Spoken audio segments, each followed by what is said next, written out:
दरम्यान सुप्रिया सुळेंनी सांगितलं तरी आपण उपोषणावर ठाम आहोत अशी प्रतिक्रिया महादेव मुंडे यांच्या पत्नीने दिली। परळी येथील महादेव मुंडे यांच्या मृत्यूला आता 16 महिने उलटलेले आहेत। अजूनही त्यांच्या कुटुंबियांना न्याय मिळाला नाही। आज राष्ट्रवादीच्या खासदार सुप्रिया सुळे त्यांच्या कुटुंबियांची भेट घेण्यासाठी आल्या होत्या। त्यांच्यासोबत जितेंद्र आव्हाड होते, बीडचे खासदार बजरंग सोनवणे होते, आमदार संदीप क्षीरसागर होते। आपण या कुटुंबियांशी जाणून घेऊया की नेमकी काय चर्चा त्यांची झाली। ताई, काय चर्चा झाली सुप्रिया ताईंशी? ताईंसोबत चर्चा झाली की त्यांनी एसपीना जे कागदपत्र आहेत आपले त्यांना डायरेक्टली फोनवर कॉल करून सगळी डिटेल घेतली, तरी पण अजून डिटेल घेऊन तुला फॉलो देते म्हणले। अजून त्या मला खुद कॉन्टॅक्ट मध्ये राहून फॉलो देत राहणार आहे। काय वाटते एकूण आज त्या येऊन गेल्या, सगळ्या पोलीस प्रक्रियेला सुद्धा तुम्ही सामोरे जात आहात, न्याय मिळणार आहे?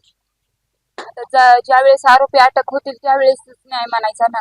काहीतरी त्यांची माणुसकीच्या नात्यानं त्यांनी भेटायला सातवण करायला आल्या होत्या।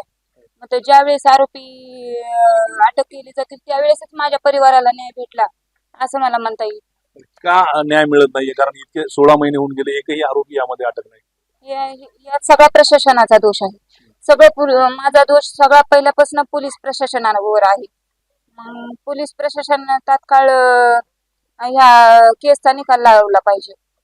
कुठल्या प्रकारचा तपास झालाय आतापर्यंत? काही माहिती तुम्हाला देण्यात आलेली आहे? काहीच माहिती नाही ना। पोलीस प्रशासनाने माहिती दिली असती तर एवढे केस दबलीच नसती ना।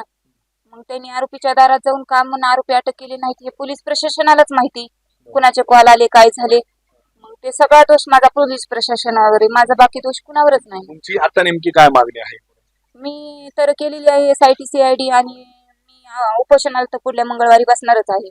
तरी पण मला ताईंनी आश्वासन दिले की तू उपोषणाला बसू नको, लेकरांचं बघ, लेकरांकडे बघ। तरी पण माझ्या नवऱ्याच्या न्यायासाठी मी मंगळवारी उपोषणाला बसणारच आहे।